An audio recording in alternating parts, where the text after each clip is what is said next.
Hey everybody, welcome to List Critics 2, Jason Takes Manhattan. Well, that was the worst one. Hey everybody, what's going on? Yeah. We're back. Jason Takes Manhattan. I just watched Friday the 13th 1, 2, and 3 yesterday. Cool.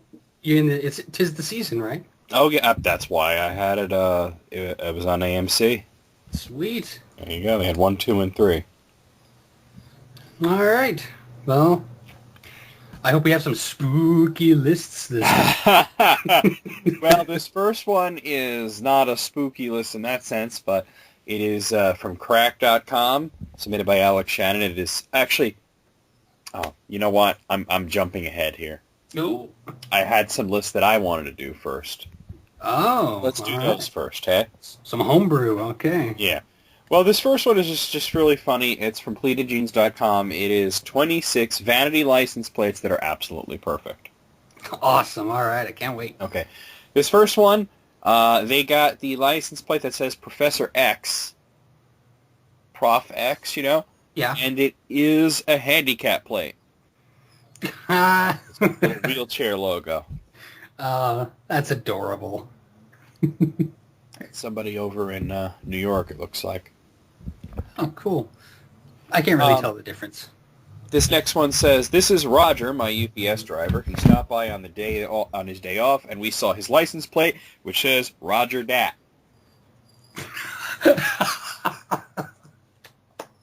That'll do it. Fantastic. Fantastico. Now, this person, their license plate just says Eat The, which doesn't seem to make a lot of sense.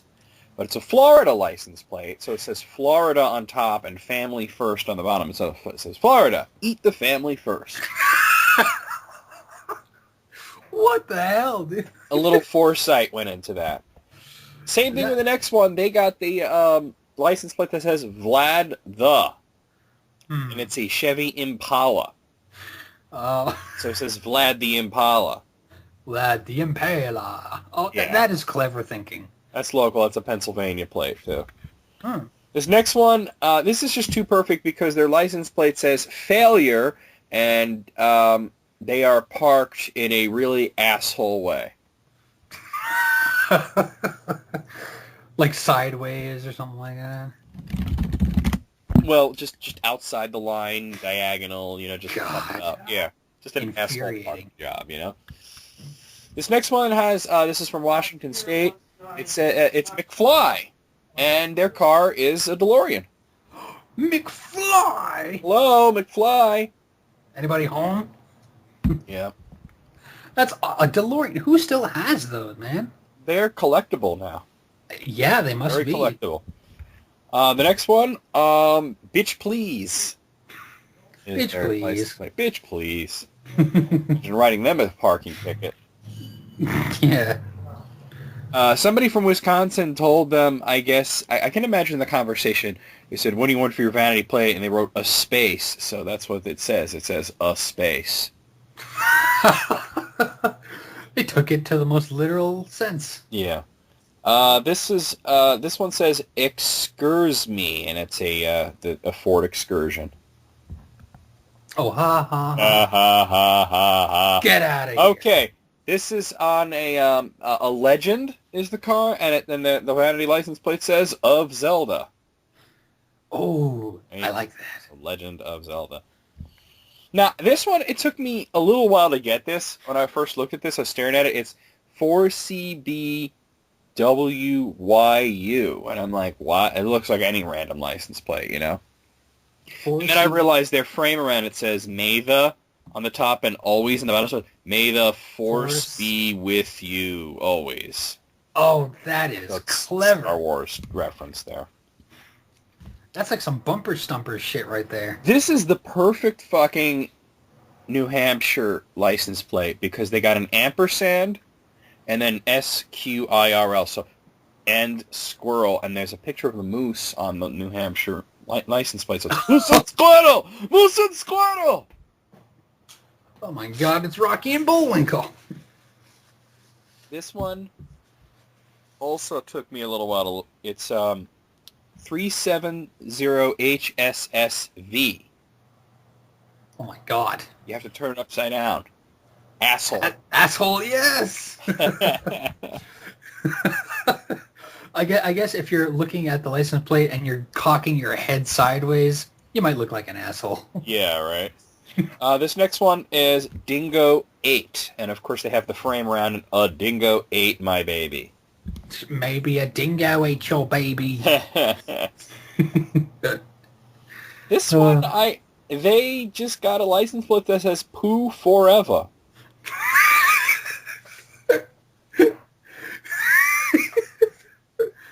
I don't know what... That would have been great if it was like a septic truck.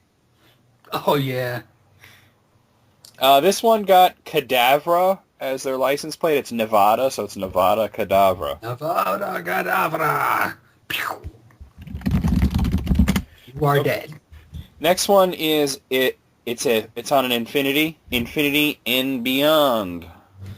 Infinity to infinity and beyond. This California person just got the license plate that says Mwahaha. That is great. That's pretty funny. That'd be good in a getaway. This one in Tennessee is Hi Ugly. Anybody that looks at it goes, hey! Yeah. This one took me a second to get because I had to look at the rest of the car. It's YNTZDBG. And I realized they had Zoidberg airbrushed on it. It says, why not Zoidberg? Why not Zoidberg? Yeah. Oh, boy. Some people are pretty out there. I love this. This is not an Acura. It's from Washington State. It says blonde, and the person, I assume purposefully, put it on upside down.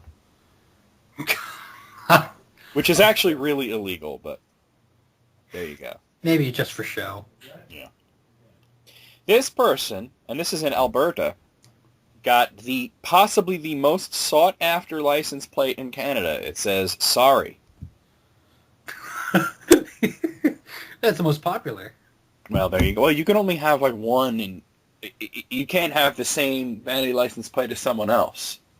Oh, there's popular as Bort license plates. Bortley. This one is from California. It says Trippin'. California Trippin'. Yes, exactly. California Trippin'. We get this one, NOFKSGVN, no fucks given. Days with no fucks given, and then it's got like this is on a huge truck with a whole bunch of tires in the back, and their license plate says tired. See what you did there. Yeah. And then finally, two sweet old ladies driving a Tesla with equality and rainbow stickers, and the license plate 2 cents. Okay. Okay. Okay. I actually don't get why that's funny. Yeah, that's why I said okay. Hey. Like I don't know. Yeah. My 2 cents. What equality? All right. I got it. I guess. I don't know. Who knows? Yeah. Good on them for having a Tesla. Those are awesome. Really? Oh, they're pretty cool, dude. They're pretty cool cars. Are they electrics? Yeah, but they don't look like douchebag cars. They're actually kind of sporty. Nice. Oh yeah, because some of those little weird wiener box cars. Yeah, you don't want like one of those fucking like little like cockmobiles, you know. You know, but and I heard they run pretty good. Well, that's so good. There you go. So out of 26, I'm gonna give this 25. Yeah. And then I'm gonna sneeze. Oh, bless you. Yes, indeed.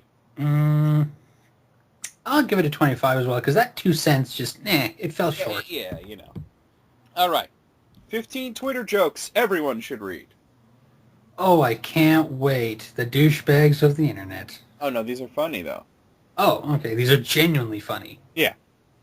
This one's from Nick Ross. We are using lasers to fix our eyes instead of shooting lasers out of our eyes. 2014 sucks. Right? You know, when you come to think it, you come out and say it just like, yeah, it's true, you know? That makes me think 2015 is next year. Where's our hoverboards?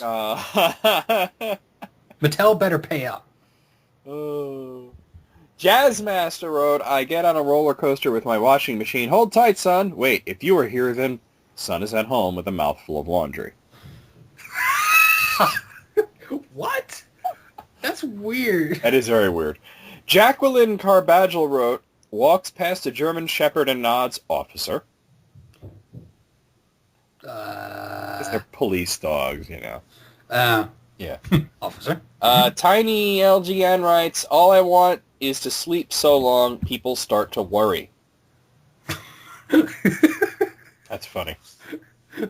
I love this person's name. I mean, their Twitter is Oh No She Twitn't, but their name on there is Ann Coultergeist.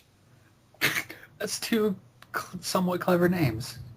Imagine, are you ready for some football sung to the tune of Do You Want to Build a Snowman? Yes, I'm trying to ruin this for everyone. That just improves it. I don't know, man. I think it does improve it, actually. Jason, last name, wrote, top... Oh, God, I hate this. You're going to love it, though. Top names for pet grasshopper. Jerry Springer, Optimus Prime,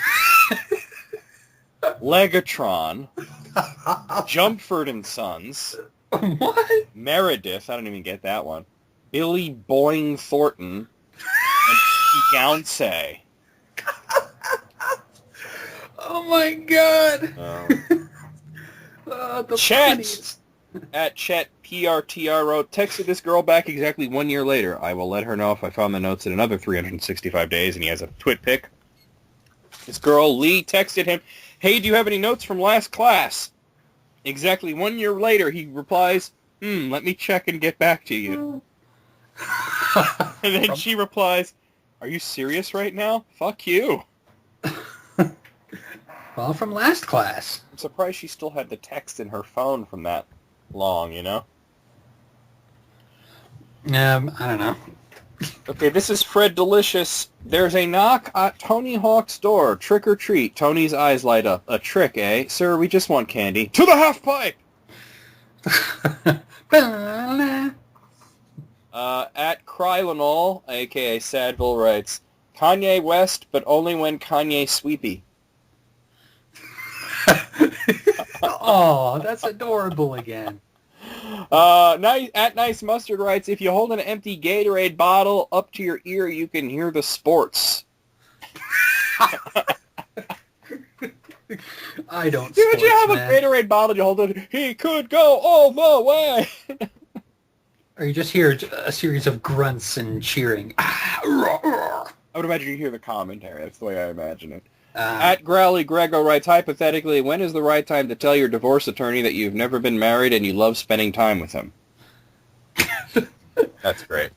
I just want a friend. Yeah, I'm just lonely. At Manda Like Wine writes, I turned the welcome mat around this morning and went outside for the first time in 8 years. Oh. Now she felt welcome, huh? There's a little story there. At Adam Wrench wrote, there has never been a conspiracy theorist who is also a decent web page designer. Yeah. Wow, now that's a conspiracy right there. They all look like they're from, like, 1997. Yeah, you're right. I never thought of that, but that is absolutely true. All those conspiracy websites are just really badly designed. Maybe the government is causing that somehow. I don't know. They're all GeoCities or CompuServe. Yeah. At Wiener Dog for Life writes, scientists confirm the human body is 75% water. Still unclear what the other 25% is. Spaghetti, we think, says one scientist.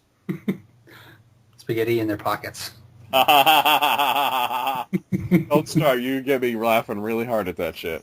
Yes.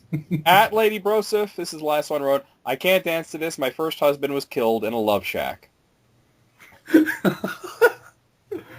a little-known place, though. Then why are they singing about it? All right. Well, out of 15, I will give that 15 because that was all very funny. And actually, I'm going to knock a point off of that grasshopper shit. A 14. No. 15 all the way, because that grasshopper shit was a bomb. That grasshopper shit was lame, but... I jumped for joy at that one. Okay, and here's something that I probably will do every episode. We're going to do the Tumblr Gets Deep feature here. Oh, yes. I have 21 this time. Okay, so here we go. Mazel Tov wrote, how can we believe the dates written on historical documents when the other day I wrote January 2010 on one of my papers? True enough. Like, have you ever done that? Like, usually the beginning of the year. Absolutely, yes. Or have you ever done something weird, like you're writing 1995? Like, what? Why am I doing that? I've never gone that far back, but... Yeah. Yeah. God with a bod writes, hey, who wants to start a gang? Fugrats writes, I'll ask my mom. Exteriors wrote, I am the almost empty shampoo bottle in the shower of life. Oh, yeah, that does suck. There you go. I hate that. And you're like squeezing it and squeezing. Like, come on! Because you thought you had enough, but you just... Milliam writes, hands are weird because one of them can do absolutely everything without a problem and the other one can't even hold a spoon. That is deep. That is true, too. So deep you could scoop it with a spoon. Only with one hand, though. Yeah, right, only with the dominant hand. Sex Gods Nary writes, if you're the type of guy that kisses a girl on the top of the head when you hug them, you are doing it right, my friend. I guess you just have to date short girls, huh? I guess so. Yeah. Pepperomint writes, nail polish on fingernails, 2 days. Nail polish on toenails, 200 years. Your ghost will have glittery toes. Your descendants will come out of the womb with Revlon's 791 Midnight Affair perfectly applied. Infinite. Infinite. That's funny. Yeah, that's good. Meditation writes, are you ever like, damn, I hate my body, but then you're like, life is an illusion. I'm floating around on a rock, trapped in an orbit around a ball of flame in a vast and largely unknown universe where death is unescapable. Who gives a shit? Every day, right? Yeah, right. There you go. That's all. I put that on my Tumblr all the time. There you go. You don't have a Tumblr. Okay, this one is not at you. It just wrote, me on my phone, Grandma. Do you ever put that thing down? Me, puts phone down. Me, why did you ruin the economy? What? That'll teach you to say that, huh? Yikes. Wow. Jack L. C. Frost writes, why do Greek gods have to fuck up so much shit? God damn, just stay on your mountain and eat your fucking ambrosia and leave people alone. Well, they get bored. This is like the Tumblr in BC times. Yeah. All right. They use an actual rock Tumblr. Yeah. Champagne Mommy writes, if any of you are vegetarian, send me some recipes or something. Snow John replies with, lettuce. Amen. There you go. Give you an internet high five for that. Sitcorn writes, yeah, everything's fine. I just tucked your kid into bed, but can I cover up the clown statue in the corner? It's freaking me out. What? We don't have a kid. Take our clown statue and get out of this house right now. Clown statue. There's this old, like, kind of, like, spooky story about, like, babysitter looking after the kid, and there's this creepy clown statue, like, in the corner, and they said, hey, can I cover that up? It's kind of creeping me out. And they said, we don't have a clown statue, and, you know, that's the whole thing, is it's actually, like, some guy dressed as a clown standing there. Well, geez, that's even more frightening. But the jokey version is, what? We don't have a kid. Take our clown statue and get out of our house right now. Yeah. Huh. All right. Pajama Ben writes, gets abducted by aliens. Thank you. You have no idea how much I hated living on that planet. Get me off this rock. Yeah. Life at Taco Bell writes, you would think the teenagers would be the rudest customers when really it's mostly old middle-aged people. Better Villains replies with, hashtag seriously. Hashtag the teenagers are so shy and polite and nice. Hashtag meanwhile the middle-aged adults are the rudest pieces of shit. And Deliberation writes, the elderly are either adorable or the wrinkly reincarnation of Satan. There is no in-between. I guess that's true. I don't know. I don't know. Then again, I'm not a teenager, nor am I elderly. Yeah, I know. I'm in the in-between. Lardy Poison writes, why are fire extinguishers in glass cases you have to smash? It's like, you know what this fire needs? More danger. Let's add some broken glass. Yeah, why not? Right. Well, actually, those glass they're made in a way that they break perfectly. So it comes off as a single pane. No, it comes off like in an X pattern, and it doesn't actually shatter. It just pushes inwards. Oh, that's good. Yeah. The thing on TV where they like shatter it, that's for dramatic effect. Yeah. Of course. Mexicant writes, does it trip anyone else out that G is just an arrow going in a circle? Ah! I know, right? My brain. My mind! Waken writes, let's be nothing. I heard it lasts forever. Oh, man. Oh, mind blown. All right. Tumblr. Dutchster writes, the sexiest thing about a girl are her eyes. She's got to have nice eyes. I want to date a girl with no eyes. The more eyes, the better.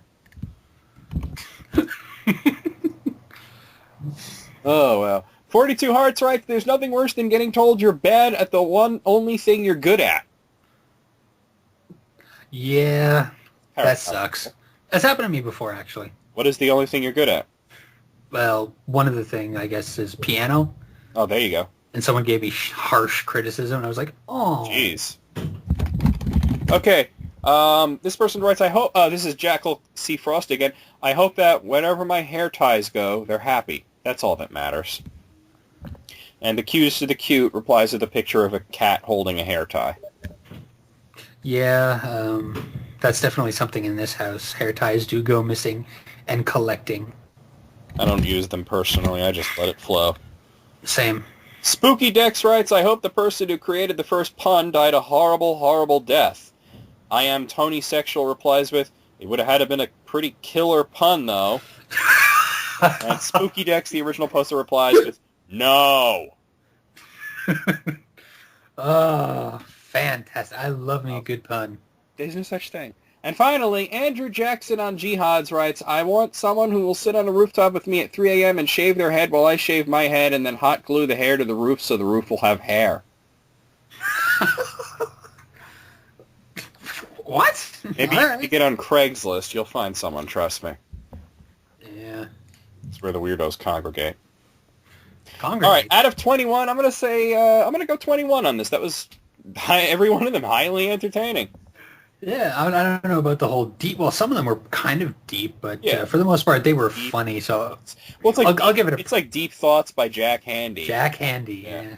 Okay, on to our user-submitted list. 6 tiny computer glitches that caused huge disasters by Andrew Heaton of Crack.com. Yes. Okay, number 6, and I actually heard about this in the news and everything. A clerical error led to a computer glitch in California's prison system, which released a whole bunch of violent prisoners. Oh my God. Basically, they had to, they have a hard time with prison overcrowding, and they were supposed to release a bunch of non-violent offenders who were, not likely to be repeat offenders. They accidentally released a whole bunch of murderers and rapists, and it was 100% legal. It's not like they could just shove them back in jail. Oh my goodness. 450 high-risk violent criminals.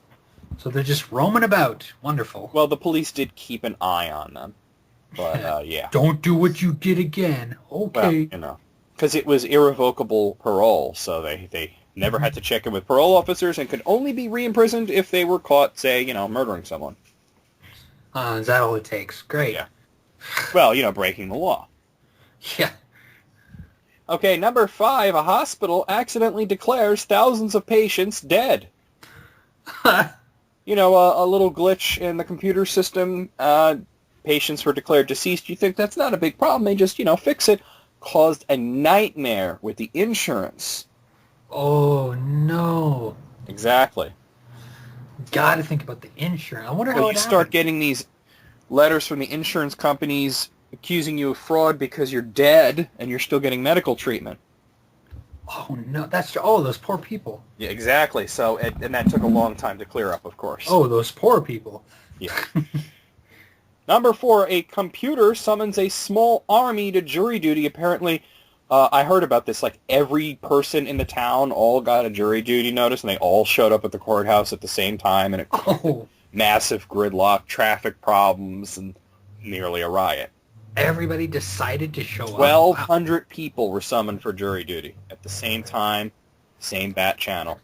That's going to be the movie of the future, 1,200 Angry Men. 1,200 pissed off motherfuckers. Yeah. That's the sequel I want to see. Yeah. Number 3, Kmart's credit computer starts a free money riot. Okay.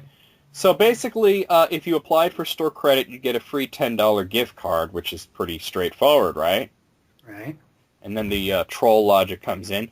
You have to make sure the people receiving the said credit can, pay it back While no one informed the computer processing the applications of that minor detail, they started tossing up to $4,000 in credit, all the willy-nilly approving any and every application, regardless of the amount of financial fuckery on their credit report.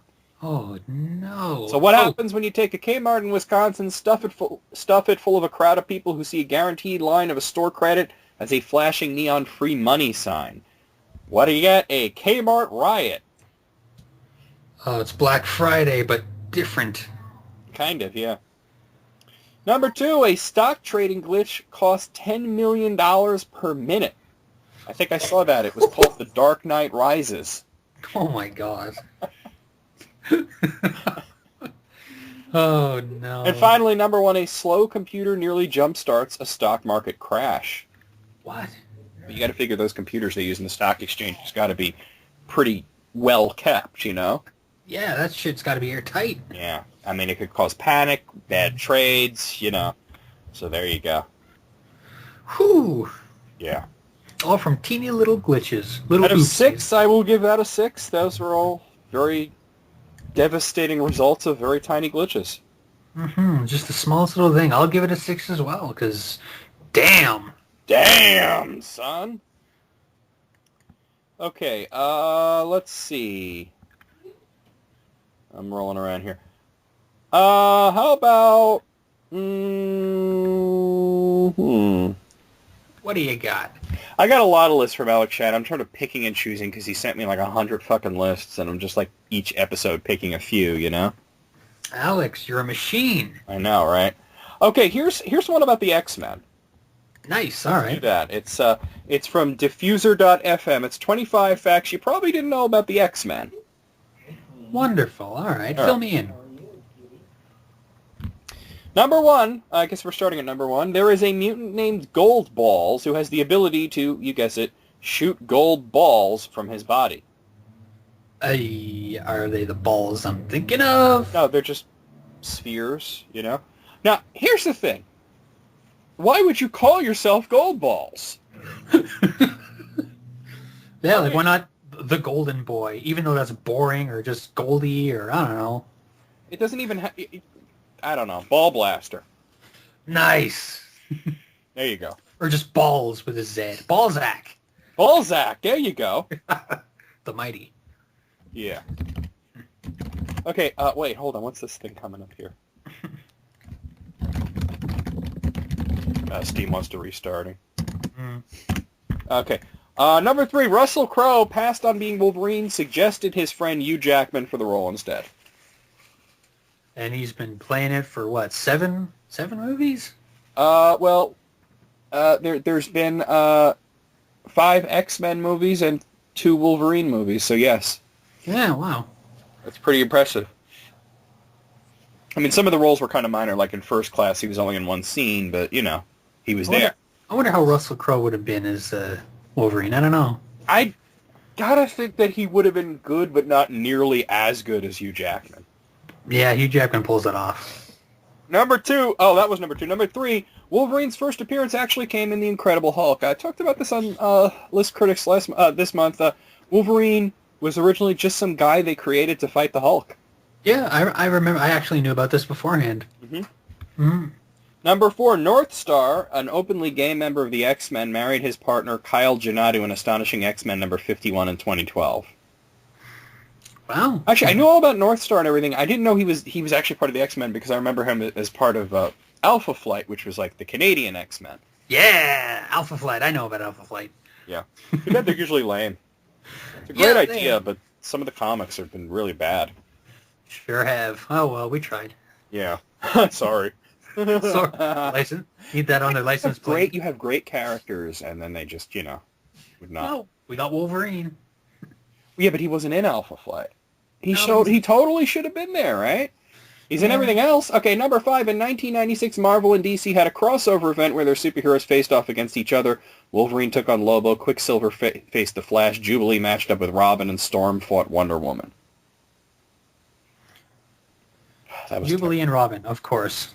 That was terrible. Well, because they're sidekicks, Yeah. And just because I happen to know off the top of my head, Wolverine actually beat Lobo, which was ridiculous. You think, oh, wait, Lobo, Oh my God! Okay, Lobo's a sorry. guy who fights Superman when he's bored. Yeah. Like I don't know, he's really gray or something like Yeah, well, that. yeah, he's gray skin. Quicksilver lost, Jubilee lost, and Storm won, which was also ridiculous. Who did Storm fight again? Sorry. Wonder Woman. Holy shit! I know, right? The best part of it was so ridiculous because Wonder Woman actually had Thor's hammer Mjolnir in the beginning of the battle, and then she tossed it away because she thought it wouldn't be fair. And then she lost. She still should have beat her because what does Wonder Woman have, or what does Storm have? Like tornadoes and lightning? I know, right? Yeah. Well, she just kept hitting her with lightning over and over again. It was really... Yeah. Marvel vs. DC was really lame. You think that would have been like the pinnacle of Should have amazing? been, the only good fight was like when Captain America and Batman fought. That was good. But most of them were just like very short, you know. They let fans vote on the outcomes. That was the problem. Oh. So they, instead of voting for like who they think would logically win, they voted for their favorite. That's why Wolverine beat Lobo, because Wolverine was way more popular. How did Wolverine beat Lobo though? They didn't even show it. They were like fighting in a bar, and then like they went behind the bar, and like Wolverine just came up, and Lobo didn't. And they suggested later that like Professor X bribed Lobo to like lose the fight, which is completely in character. Yeah. Right. Number 6, during Chuck Austin's much maligned run as a writer for the X-Men, there was actually a storyline in which a group of radicals actually crucified a number of the X-Men, including Jubilee. Oh my God! Like with crucifixes, all Jesus times. Chuck Austin was awful. He should never have written anything. Does anything else come to mind? He should not write any. Everything he wrote was terrible. He worked for Marvel. He worked for DC. He never wrote anything good. When was his reign? It was like late 90s, I think. Early 2000s, somewhere around there. Number 7, Joss Whedon was brought in as script doctor for the first X-Men film, but nothing came of it except for Storm's infamous line about Toads and Wolverine calling Cyclops a dick. That line was pretty good. The Toads line was awful, but the Cyclops, Wolverine said, "You're a dick." That was funny. Is it really you? You're a dick. You're a dick. Yeah. It was like, how do I know it's you? You're a dick. Okay. Yeah, that's it. What's funny? Did you see Days of Future Past? Not yet. I don't want to spoil it, but there is a part where Wolverine's talking to Cyclops, and he's like, "In the future, we're best friends." Really? He was like fucking with him. Number 8, in 1998, there was a crossover novel between the X-Men and the characters of Star Trek: The Next Generation. The resemblance between Professor Xavier and Jean-Luc Picard, both played by Patrick Stewart, is even mentioned at one point. Well, we look similar. Because they did X-Men Star Trek with the original cast, and then they were, well, why don't they do The Next Generation? And they did that. How do you explain that? Like a portal to another world? Or Well, maybe like it's that? in the future. That's all it is. All right. You know. Number 9, other directors considered for the first movie include Robert Rodriguez, Tim Burton, Richard Donner, Brett Ratner, who would later direct The Last Stand, John McTiernan, Danny Boyle, Irvin Kershner, and Joel Schumacher. Oh my God, can you imagine how bad it would have been that Joel Schumacher doesn't know superheroes from his balls? And I'm not a Joel Schumacher hater. I thought he's made some good movies, but he can't do superheroes. And I mean, Tim Burton used to be good, but by the time the first X-Men movie was coming around, he was kind of losing steam. Yeah. Brett Ratner, they proved that was a nightmare with the third X-Men movie. Last Stand. The only one that I would have liked to have kind of seen is like Richard Donner's take on X-Men. That would have been interesting. What did he direct again? The first Superman movie. Oh, wow. Yeah. Okay. Lethal Weapon. Nice. He's made some good movies. Number 10, Neil Patrick Harris auditioned for the role of Nightcrawler in X2, but the role went to Alan Cumming. Really? Neil Patrick Harris? I don't know. Conflicted mind about that. I did not know that. On the one hand, Alan Cumming fucking nailed it. On the other hand, he was such a bitch that they didn't hire him for the third movie. What was his problem? He hated doing the makeup, and he wouldn't stop complaining about it, and he was just miserable to be around. But he was great in the role, you know? And, like, but Neil Patrick Harris, like... He's good, too. I mean, that could have been he's good, but I don't know. That could have been interesting. I mean, you can't think of the way he looked, because he's only going to be makeup anyway, you know? You just got to think only of his acting ability. Number 11, both Michael Jackson and Shaquille O'Neal lobbied for parts in the first X-Men movie. What the? Who the fuck would Shaq or Michael Jackson have played? Well, Steel, of course. That's DC, dude. Oh, whatever. Yeah. I tried. And who the hell would Michael Jackson have been? He looks like a mutant anyway, right? He would have played himself. Yeah, right. Oh my god. I mean, maybe he could have done a song for the movie. I don't know. Didn't you see Moonwalker? He turned into like a giant robot. Yeah, that's true. He did do that. Number 12, in the Ultimate Marvel Universe, Colossus is gay. Oh, I did not know. Do that. Yeah, Colossus is pretty gay. Number 13, Dr. Hank McCoy, or the Beast, has taken on so many forms throughout the series, starting out as a mutant who looked human, with a superhuman strength, to a blue and furry feline-like creature. That's the way I know him. He keeps mutating. That's his thing. Well, no. First, he was like a guy with big hands and feet, and then they made him like furry, but his fur was gray. Huh. And then he was like blue, but he kind of looked just like like a werewolf kind of guy. But then they made him like a cat, so it does continue to get weirder. Number 14, Beast also has full membership with the Avengers. So, what? Okay. Yeah, he was in the Avengers for quite a while, actually. So he's moonlighting. Yeah, I guess so. Number 15, Channing Tatum is slated to play Gambit in X-Men Apocalypse, but he auditioned for the role in X-Men The Last Stand before the character was cut from the movie. Well, I think that would be pretty... Like, another guy played Gambit in X-Men Origins Wolverine, but... This is like... I think Apocalypse takes place like about 10 years after that. So I could see Channing Tatum as being like the slightly older version of that guy, you know? Oh, Channing Tatum, he's pretty good, so I think... I think he could... I hate that character, but I like him as an actor, so we'll see what happens. I actually like Gambit as a character. Yeah, I don't. Oh, Number 16, Storm was the first female African-American superhero. She's also married to the Black Panther. Oh. What is Black Panther's powers? He doesn't have any powers. Oh, he's just a guy? Yeah. He's like the Black Batman, you know? He's just really rich and resourceful. Nice. Number 17, Beast has an alternate reality evil version of himself known as the Dark Beast. I wonder if he has an extra long goatee. It came from the X-Men, came from the Age of Apocalypse storyline, and in that reality he was evil, and when that ended, somehow that evil version of him came through to the real world. The real world? Yeah. Number 18, Nightcrawler is a devout Catholic. I think we all know that. Yeah, they kind of drill it into your head. Number 19, in his official bio, Wolverine's height is listed at 5'3". Yeah, he's a shorty. He's a midget. Number 20, Cyclops, or Scott Summers, is quite the womanizer, having dated a lot of women throughout the years, including Lee Forrester, who was also involved with Magneto. So he was getting Magneto sloppy seconds there. Sloppy seconds, oh my god. Number 21, Wolverine was almost called the Badger. Yeah. It's a terrible name, but Wolverine sounds cooler, but like Wolverines are not really that ferocious. Badgers are. Honey badgers. Yeah. Number 22, X-Men writer, going back to this asshole, Chuck Austin once theorized that Nightcrawler has 2 sets of genitalia.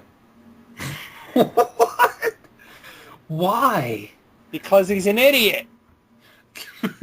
Well, I was just sipping my tea one day and I decided, you know what, Nightcrawler's got 2 dicks. Number 23, Storm was once given a new punk look, including a mohawk, all the result of a joke gone bad. They don't explain any further. They don't explain any further, and I don't know the story behind it, but... I remember that look, though, in the cartoon. There was the alternate future. She had a mohawk, and she was with Wolverine. She actually has the mohawk right now in the comics. Oh, cool. Yeah. I think the mohawk is cool on her. I like it. Number 24, Zeitgeist is an X-Force mutant whose superpower is incredibly corrosive acid vomit. Wow, what an asshole. Ugh. So it's like a xenomorph. He just fucking pukes acid on you. And finally, number 25, Arthas... That has to... Man, Oh, sorry, go ahead. He must have, like, really bad acid reflux. There you go. And number 25, artist Ethan Van Sciver secretly incorporated the word sex into nearly every page of New X-Men number 118? Ooh, I guess that's clever. I don't know. Because why not? Yeah, because sex.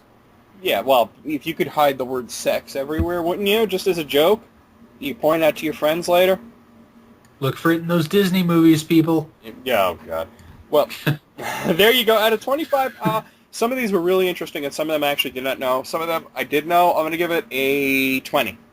That's exactly what I was going to give it. 20 out of 25. 20 out of 25. Oh, my. Here's something from rantlifestyle.com. 10 movie roles that are nearly impossible to recast. All right. Okay. So I'm guessing this is because they're just so, you associate the character so much with the actor. It's just so iconic. Yeah. You can't imagine anybody else. Okay, how do I actually... Oh, it's a slideshow. Okay. Number 10.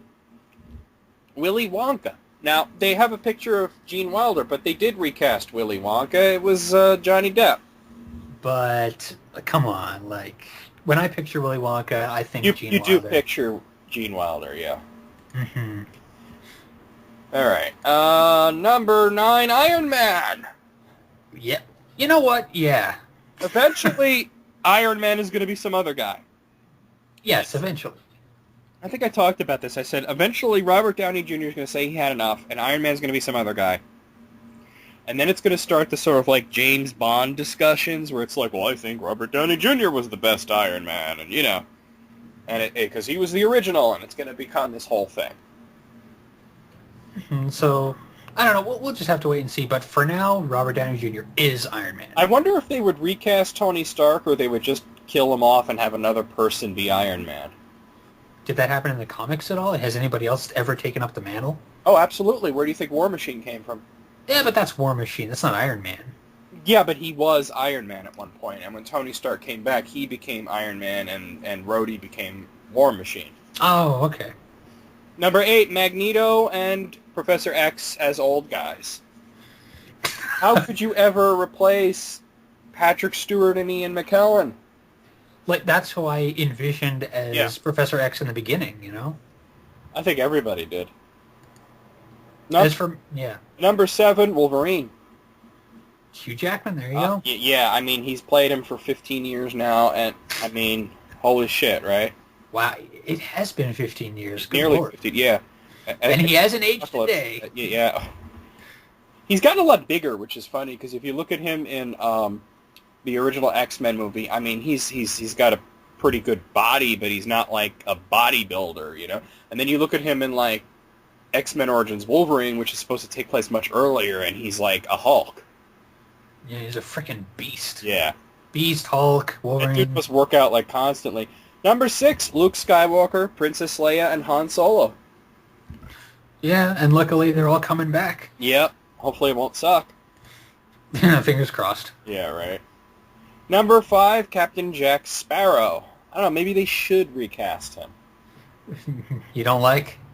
I like the character and I like Johnny Depp, but I think that the fourth one really fucking sucked because all they were doing was pointing the camera at Johnny Depp and being, God, do stuff. Yeah, be pirate. Yeah. So it got tired. Yeah. Number 4, Loki. Now, who would have imagined that Loki would become such an iconic, like, movie character, but Tom Hiddleston fucking nails it. Yeah, he's like your typical super villain, yeah, Neo kind of thing. Yeah, but he's so good at it. Yeah, like he makes. And he's not always. Did you see Thor: The Dark World? I finally did actually. Wasn't it fucking good? Yes. Yeah. All right, number 3, the Joker. Now, I've heard rumors that they are casting the Joker right now. For what? For Batman, Superman, Dawn of Justice. Oh, I didn't know he was going to be the villain. Well, no, he's going to be in it. Well, we don't know because they got this guy. I forget his name. I was just looking at it yesterday. That he's in the movie, and they asked him, "Well, who are you playing?" And he said, "Oh, I can't say." And the rumor is that he's the Joker. But then again, people thought that Jack Nicholson would be the best Joker that there ever was. Yeah, exactly. So, I mean, and I'm sure there are people who thought they couldn't replace Cesar Romero, so... Number 2 is Dorothy Gale. They've recast Dorothy Gale like a million times. But like, is it does it live up to the original? I mean, It's so weird because it's like, what's her face? What's her name? I can't think of her name. Judy Garland. Judy Garland. She's kind of too old to play Dorothy Gale. Yeah, but they pull it off. Somehow, yeah. And finally, number 1, Stanley Kowalski. Well, I mean, what? Oh? Like, obviously, we're not, okay, obviously, we're not replacing Marlon Brando here, but, I mean, it's not like we're going to make, like, Streetcar Named Desire Part 2. You know what I mean? That is such a very, very weird, strange, bizarre, fucked up choice there. I guess if you think about it, they're not going to make another one, so they'll make replace remakes or whatever, but I mean, I don't know. I guess they're just saying nobody would be as good in that role as Marlon Brando, but I don't. When you think of like recast, until there's somebody better. You don't think when you think of recast, you're not thinking of like, oh, for remakes. You're thinking of like for a series, you know. That's why when I heard the title of this, I thought of Wolverine right away. Yeah. You know. Well, because out of 10, those series can keep going. Yeah. Yeah, I'm gonna go 8 on this one. Damn it! I was gonna say 8 too. Go figure. Well, god damn it. Fuck. Hashtag fuck. Yes. All right, let's see what else we got here. I gotta delete some of this crap here. All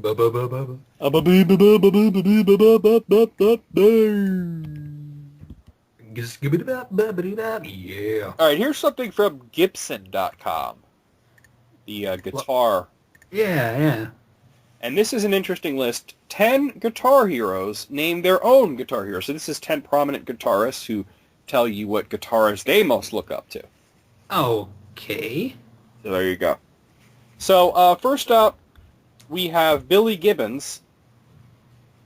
I don't even know who Billy Gibbons is. Nope. Other than it's a monkey. Oh, snap. I gotta look up who he is before I even read this. Like, who the fuck is Billy Gibbons? Oh, he's the guy from ZZ Top. Oh, okay. He apparently, his guitar hero is Jeff Beck. Oh, my dad likes Jeff Beck a lot, There you actually. go. Eddie Van Halen. Let's see, who did Eddie Van Halen picked? Eddie Van Halen. Yeah, right. He picked Eric Clapton. Oh, wow. Very good choice. Yes. Slash. Slash, picked Slash. Yeah. Actually, he didn't pick any one particular person, but he talked about various blues players, as well as Jimi Hendrix and Mick Taylor and Jeff Beck. I can't talk today. There's Jeff Beck again. There you go. Joe Bonamassa. Bonamassa bang bang bang bang ho. Bonamassa. So who is that guy? He's a blues guy. Okay. And who did he pick? Let's see. He picked B.B. King. Okay. Very good choice. Zach Wilde. Yay! Zach Wilde picked, he named a couple. He wrote Jimmy Page, Randy Rhoads, Hendrix, Gary Moore. So there you go. A lot of these classics. Yeah, so there you go. Jack White, who I don't think is a guitar hero at all, but there you go. He also picked blues greats such as Robert Johnson and Blind Willie McTell. Blind Willie McTell. Yeah, right. Hold on one second. I gotta blow my nose, and I don't really want to do this into the microphone because that's gross. Mm-hmm. So let me actually take a few steps away here and do it, because I really gotta blow my nose. And I'm sure you don't want to hear my fucking snot. Watch out, here it comes. Oh, that's nasty. Holy shit. Girl, you nasty. You basic. Holy shit, man, that's a lot of fucking snot. Save it for later. Don't be gross. Don't be gross. Don't be gross. Okay, Matthew Bellamy from Muse. He picked, let's see. Jimi Hendrix. All right. Oh. The old lefty. Yeah. Richie Sambora, Oh. the guitarist in Bon Jovi. I can imagine he picked Richie Sambora. Yeah. No, he mentioned a couple of people. Eric Clapton, Jeff Beck, Jimi Hendrix. A lot of the same names coming up. Makes sense. Yeah. Joe Perry from Aerosmith. Yeah. Let's see. Peter Green he picked. Interesting. Something different. That is something very different. In case anybody doesn't know, Peter Green was the guitarist in Fleetwood Mac. Yeah. And number 10, Dan Auerbach. I have no idea who that is. Oh, he's from the Black Keys. I have no idea who he is. Well, who did he pick? He picked Junior Kimbrough, another guy I never heard of. Junior Kimbrough. I gotta look that up. Who the fuck is Junior Kimbrough? He's just another blues guy. Okay. Not just another blues guy. Not just another blues guy. Oh my. Well, this wasn't as interesting as I thought it was going to be. Out of 10, I'm going to give this like a 6.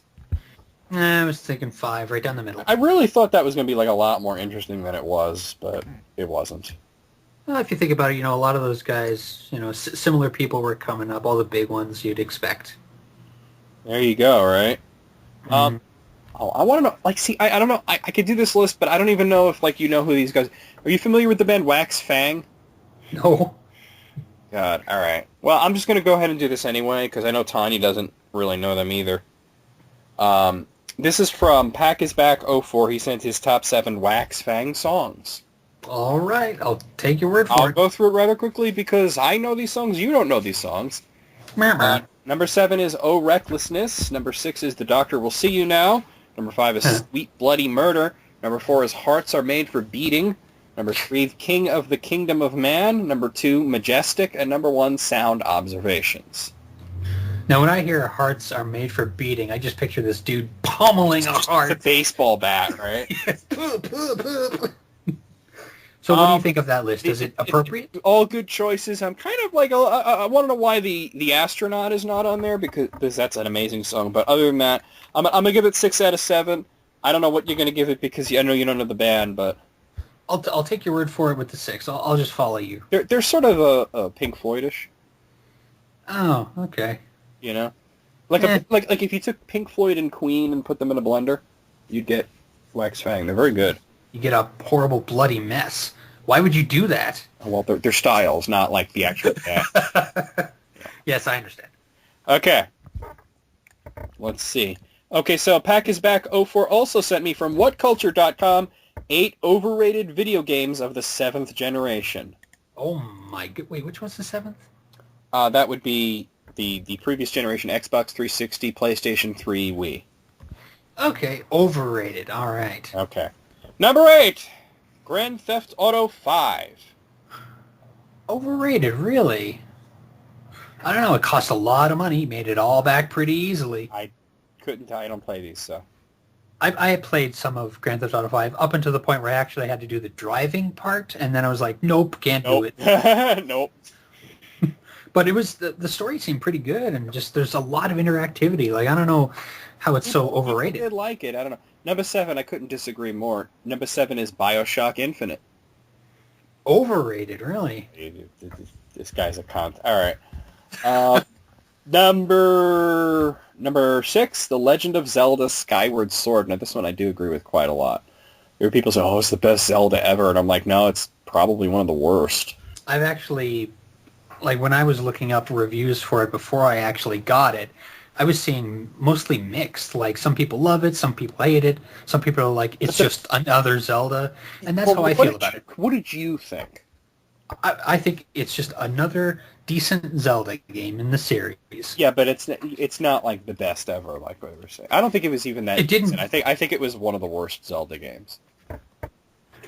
I wouldn't put it as one of the worst. Compare it to Link Between Worlds. I like Link Between Worlds a lot more. Whatever. Yeah, I mean, Link Between Worlds was legitimately awesome. But yeah. Number 5. Oh, God, I couldn't disagree with this one more, because this is literally one of the best games in the generation, The Elder Scrolls V Skyrim. Now, I have not played this, but I've played the previous You've one, played and if this Oblivion, and if this Skyrim one is way Light better Years than Beyond, then Oblivion, and Oblivion I was really good. I've wasted days on Oblivion. So if Skyrim is that much better, then It's so much better. I don't see how it's that overblown. Number 4, and this is an odd choice, I think, Halo 4. Honestly, I think if you were going to pick an overrated Halo game from that generation, I would have picked Halo 2. Halo 2, was that on? It was on Xbox 360. It made it to 360, yeah. It was a launch title for the Xbox 360. Oh. First, I don't know why. I thought it was on the original. Well, there you go. You could get it for the original, but it was a launch title for Xbox 360. Yeah, Halo What 4, about Halo Reach? That one would have been underrated, actually, I think. But I don't know. I'm not really big into Halo, but everybody I know that played Halo 4 seemed to think it was one of the best ones. I don't know enough about the Halo series to make a good call on this one. Okay, let's see. Number 3, Uncharted 3: Drake's Deception. Could you really call this overrated? Everybody liked it, but I think most people agreed that the second one was better. Yeah, maybe it's because, I don't know, maybe there was so much hype. There was it fell off a hype train. Yeah, but overrated would be with people saying it's better than it is. Mm-hmm. And everybody said, yeah, this is really awesome. It's just not as good as the second one. Maybe, I don't know, they've come down from their high of how wonderful it is to finally analyze it and go over it. You know what? Number 2, L.A. Noire. I actually want this game. I can't say that this is overrated because it did get mixed reviews. I still want it, though. There you go. And finally, number 1 is Grand Theft Auto 4. That one wasn't seen as well, though. I don't know. I think it was actually got better reviews than 5. Really? I thought it was the opposite. I thought 4 was kind of seen as the... You know what? I'm gonna go on Game Rankings right now and see how it stacks up. Okay, so Grand Theft Auto 4, the highest score is the PlayStation 3 version, which is 97.04. You see what I'm saying? Jeez. Grand Theft Auto 5, 97.01 for the PS3 version. So. Oh. But the average is just higher for 4 than it is for 5. Oh, man. Yeah. Oh. I guess maybe I just happened to hear less buzz about number 4, you know? Out of 10, I'm going to give this one a 6. I was thinking 7. Because 'cause Skyward Sword, I don't think it was overrated. I think it was very overrated. All right. Nope. Here's what. Now this is not submitted by anybody, but I saw this on What Culture on the sidebar, and I decided to click on it. Okay. I think it'll be interesting for you and me to do. It is 15 video games that every true gamer should have completed. Oh shit. All right. It's going to become have you beaten it, have I beaten it, that kind of thing. Oh. And I assume that these are going to be not newer games. They're going to be kind of older. And number 15, The Legend of Zelda: Ocarina of Time. Yep, done. Finish that. You finished it. Don't even have to ask. Master Quest. Number 14, The Last of Us. I don't even own that. I don't have the system, so. Fuck you. Oh, I want to get PlayStation 4, and there is a version of it for PlayStation 4. Yes, the already released HD version. There you go. Number 13, Super Mario World. Yeah, you friggin' Let's Played it. Just had an LP of it not too long ago. I assume you've played through Super Mario World. Multiple times. Although I have played through Super Mario World 2 now more times. Okay. Number 12, Half-Life 2. I played it, but I gotta admit I never beat it. Not really into Half-Life. It kind of gives me a little bit of a stomachache if I play it too long. Number 11, Streets of Rage 2. Yeah. I didn't have a Genesis as a kid, so I played most of these games on emulators, and I couldn't tell you whether I beat that one or not. I know I played a bunch of the Streets of Rage, and I don't know which ones I finished and which ones I didn't. I remember renting it when I had a Genesis, but I never beat it. But then years later, when I got emulation, I did. Then you're like, I'm going to get through this motherfucker. Yes. Number 10, Tony Hawk's Pro Skater 2. First of all, fuck you. Secondly, do these games even end?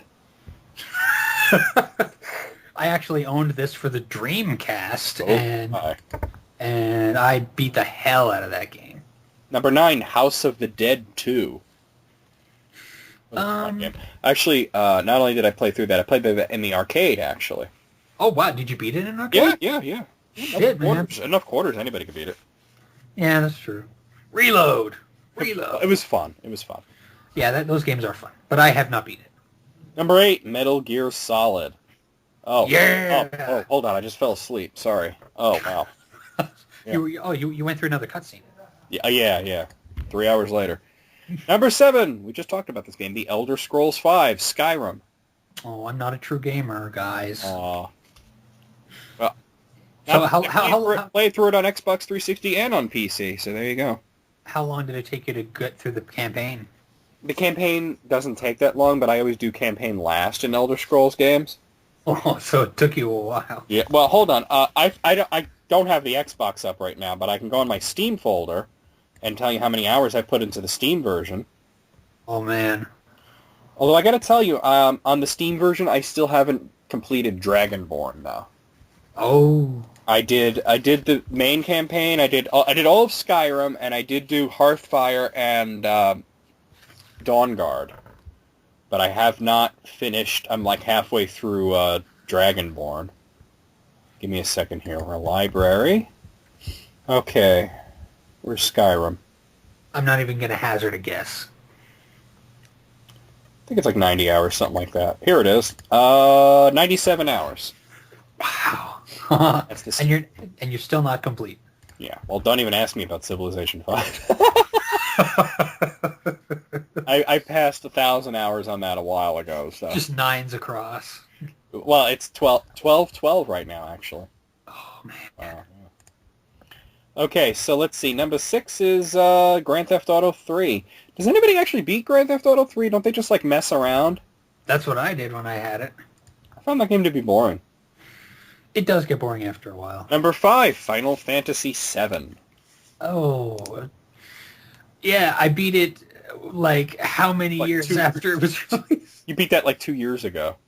Yeah, I made a wonderful video on YouTube. Or you put it on YouTube. FF7. Actually, I had not beaten it yet. I remember. Yeah, you were. I'm a shoot out into the fucking. Number 4, Shadow of the Colossus. Oh, I want to play this game so bad. I have PlayStation 3. Get it? Yeah, they got the HD with that other one. Yeah, Eco. I have them for PS2. Let's see. What's next? Number 3, Chrono Trigger. Oh. Many times. Yes. Many times. All the endings. Number 2, Pokemon Red and Blue version. You know what? I got bored. That's what happened with me. I still have my copy. That's that part where it was like the cave full of Zubats, and I was like, fuck this noise. I really don't want to catch them all. Sorry, Professor Oak. Yeah. And finally, number 1, and this is kind of a dick move to put this on here, Dark Souls. Because if you're a true gamer, you'll beat one of the hardest games. I know. Thanks, Obama. Yeah. All right. Out of 15, I'm going to give this one, I'm thinking 9 for this one. You're reading my mind. I was going to pick 9. 9. 9. That's my 999 plan. Yes. All right. Slayer Darth sent me his top 5 Mexican jokes. Wonderful. He says, please bear in mind these are hardly amusing, but why do you send them then, you asshole? I hope they're all puns. He says, but Jesse's got such a bad sense of humor, he'll probably slit his wrists like an emo and laugh so much from the copious loss of blood that he'll give this a 5 out of 5. I'm laughing already. Wait, he just insulted me. That guy. He did insult you. What a dick. Ah, well, you got me. You got me. He made you laugh, right? Yes. Okay. Make him laugh, make him breakfast. Number 5. What do you call a laborer from Mexico? What? Manuel. Oh. Number 4, what do you call two Mexicans playing basketball with one another? Why? One-on-one. This is really racist. Yes. Number 3, what do you call a dishwasher that you can get for your kitchen? Oh no, what? A Mexican. That's awful. That's it? Yeah. No, even I don't find that funny. Well, it's really offensive. Number 2, why do Mexicans get tamales in December? Why? Oh, God. So they got something to unwrap for Christmas. Oh. And I didn't even want to read this last one, but I guess I kind of am obligated to. What do you call a play written by a homosexual Mexican? What? The Importance of Being Ernesto. You know, I know a guy named Ernesto. 1 out of 5. Stop sending lists of jokes if you don't even think they're funny. I'll give it a 2 because I laughed twice. No, and he also said his top 5 British ventriloquists. That is so very, very specific. Yeah, all right. What are the chances we've heard of any of these? I'll just list it real quick. Number 5 is Keith Harris. Okay. 4 is Nina Conti. Number 3 is Ian Seville. Number 2 is Paul Zerden. And number 1 is Steve Hewlett. I don't know what Slayer's fucking problem is that he thinks that's interesting to us. 5 out of 5. Let's move on. 1 out of 5. Let's move on. All right, hold on. I got to look at this thing. My sister tagged me on Facebook. What is this? October 23rd is National Slap Your Irritating Coworker Day. Make this list early. Beat the shit out of a moron with confidence. Yeah. Hop to it. I'll get on that.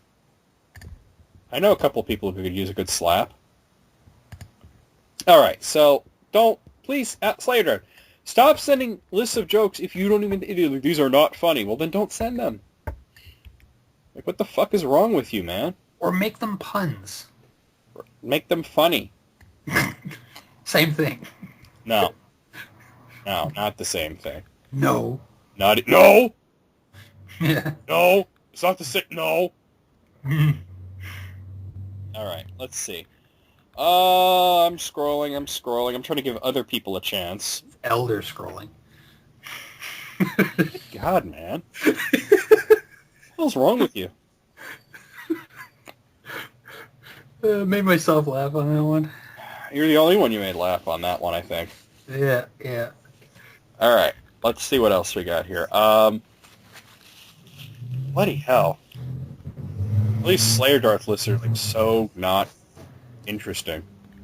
Oh, cut the guy a break. Okay, well, here's an interesting one.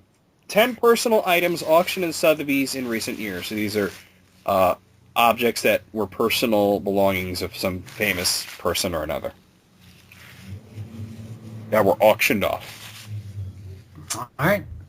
Number 10, Captain Oates' Polar Medal on, I hate the way these Brits write the year, the date they write 28 June. No, it's not 28 June, it's June 28th. Get it right, assholes.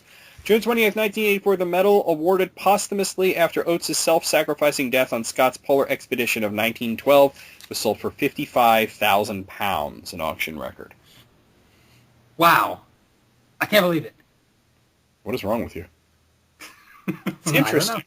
Number 9, Madame de Pompadour's watering cans. A pair of Vincennes watering cans said to have been used by Louis XV's mistress were sold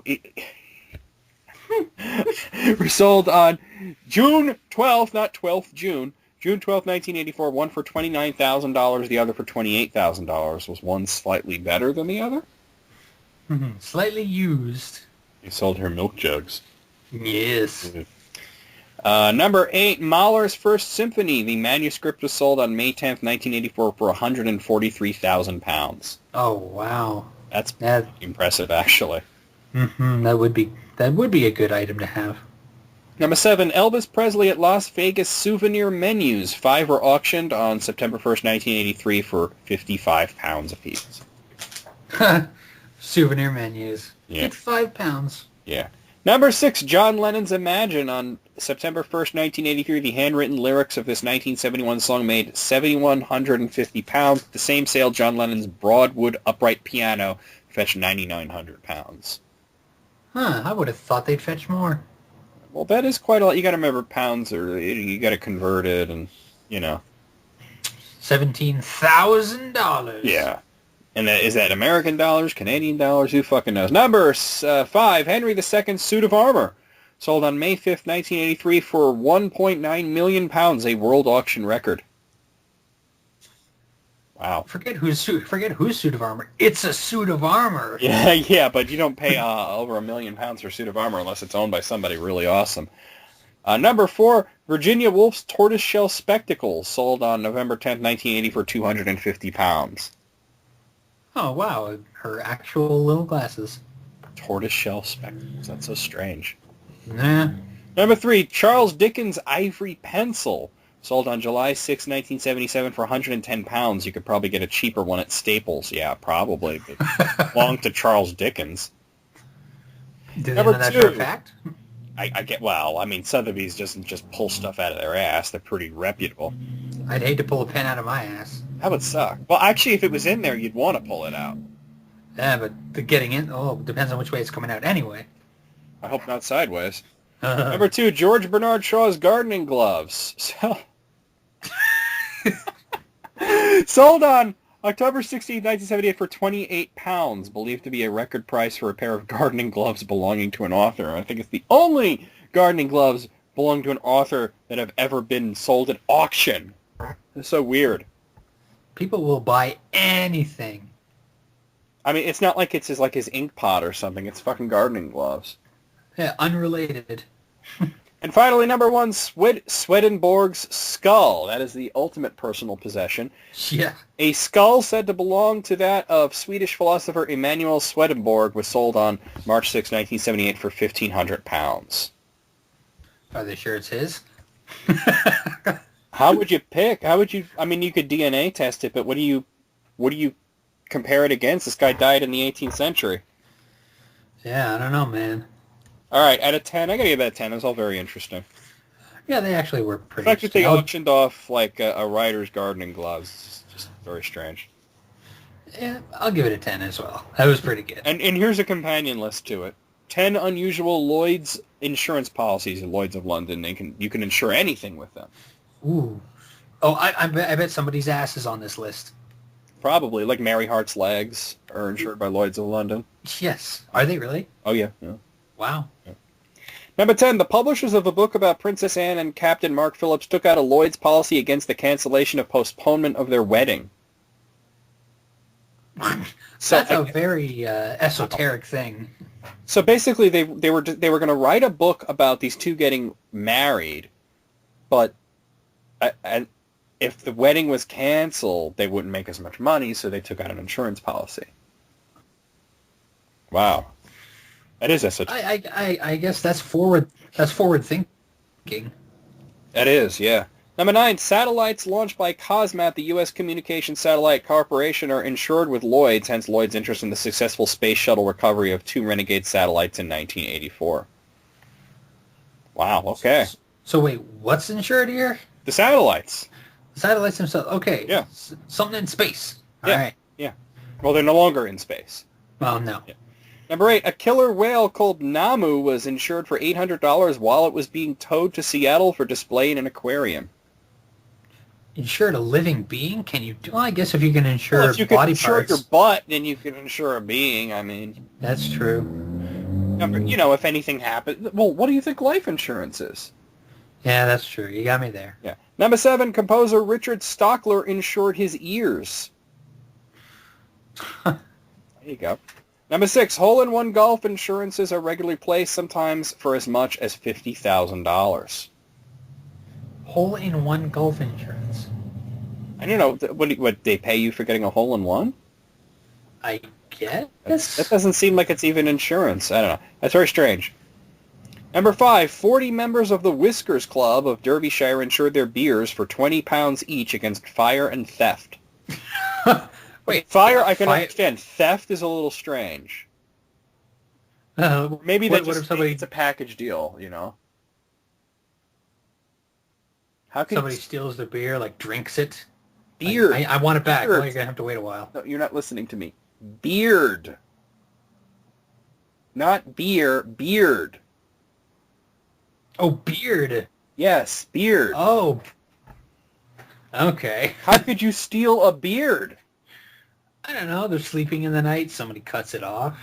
Oh no, my reputation for my beard. I don't know. Well, they're in a Whiskers Club. You're not paying attention today. Eh. They get I, kicked out of the Whiskers Club if they didn't have whiskers. hold on. I gotta go close my window because those cars are driving me nuts. All right, I'll wait, I guess. Oh boy. Oh, I feel old today. Okay, we're back. And we're back on the Jessica Joe Show, starring John. Because that makes fucking sense. Y'all right there? Jesus Christ. All right. Number 4, the American producers of the film Jonathan Livingston Seagull, the cast of which was entirely composed of seagulls, ensured the lead seagull's life. Man, my eyes are just like at half-mast right now. Like, really? I'm like thinking, like, how could you tell the difference between the voice of one seagull and the voice of another seagull? Like, if the one seagull dies, can't you just get another seagull? It's just a bunch of noises anyway, right? But hold on. This Jonathan Livingston Seagull thing, entirely made of a cast of seagulls. Who thought of this? Assholes, that's who. This exists with money attached to it. I'm assuming not a whole lot of money. I hope not. That's just awful that is a thing. Lloyd's of London, LOL indeed. Yeah, right, LOL. Number 3, Cuddy Sark Whiskey offered a £1 million prize to anyone who could capture the Loch Ness Monster alive and insured against the risk. Insured against the risk, all right. Funny.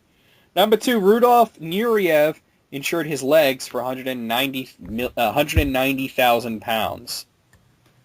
Who's this guy? Yeah, I'm wondering who the fuck is Rudolf Nureyev that he has to insure his legs?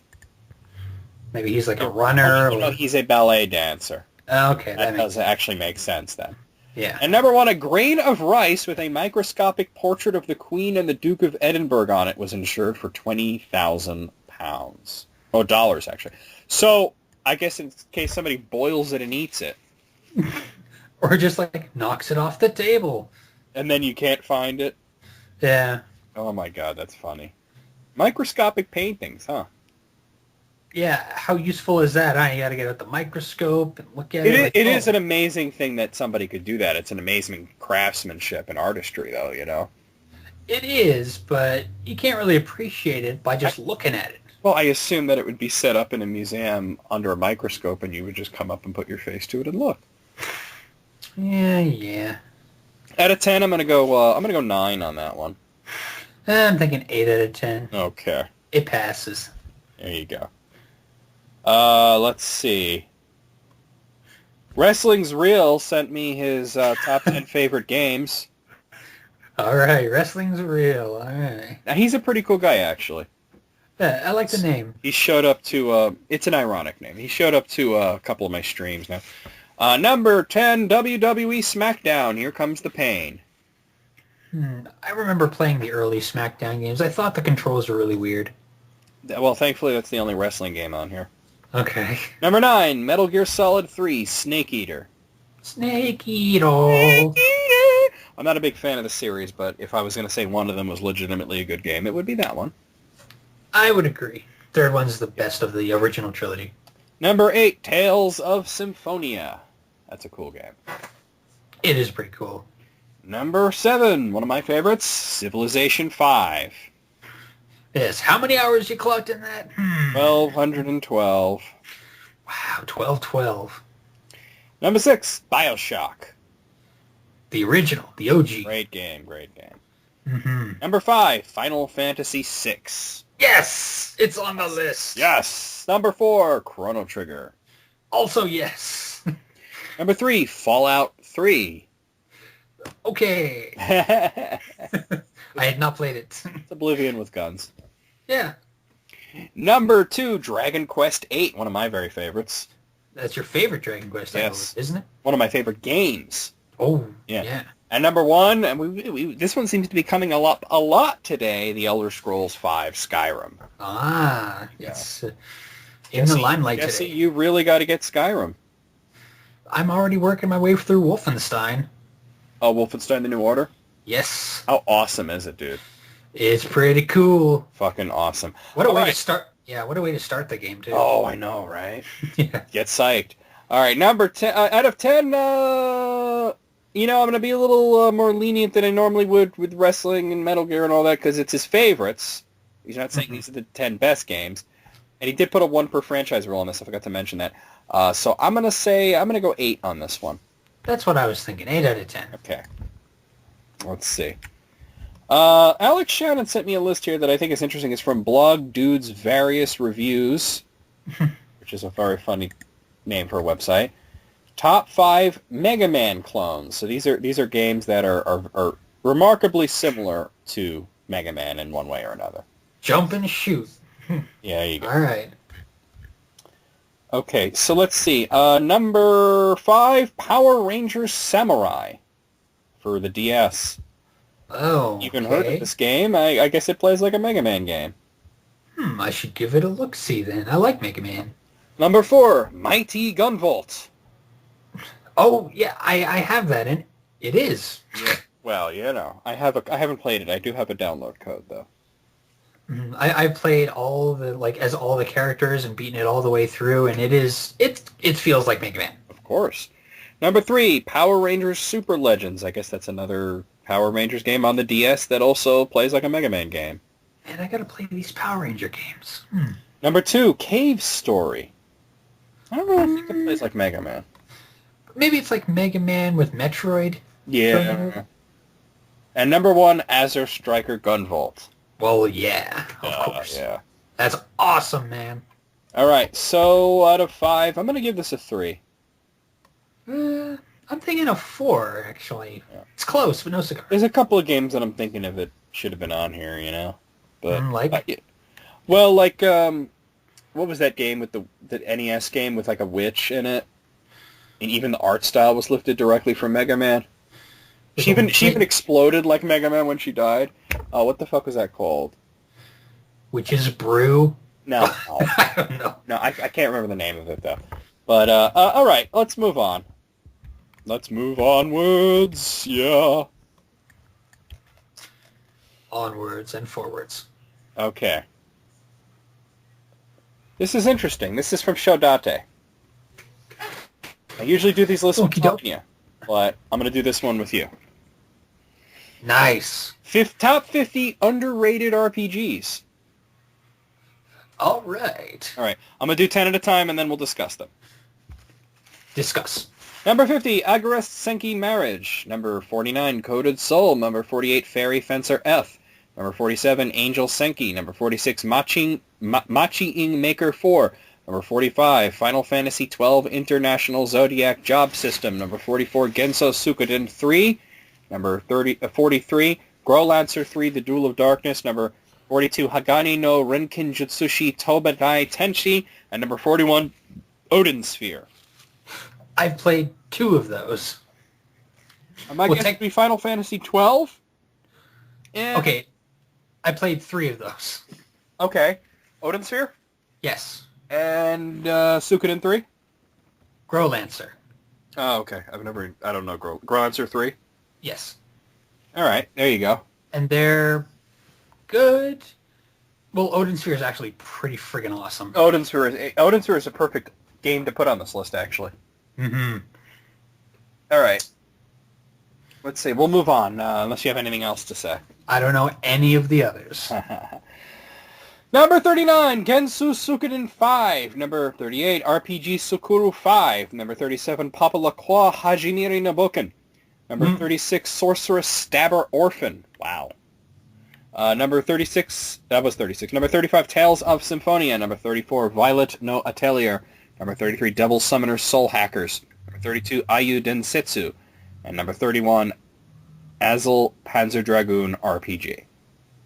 Panzer Dragoon made an RPG? It was called Panzer Dragoon Saga in our... Oh, isn't that like one of the rarest games to find now? It's not that it's rare, it's that people who have it tend to hold on to it, so there's not much reselling going on. So it must be crazy expensive. It is, yeah. Well, what have I played there? I gotta like talk about this title, Sorceress Stabber Orphan. So is it like an orphan who stabs people, but they're also a sorcerer? That would be pretty sweet. I gotta look this up. It's it's based on a Japanese fantasy adventure novel and manga, and there were 2 anime TV shows about this. So, jeez, wow.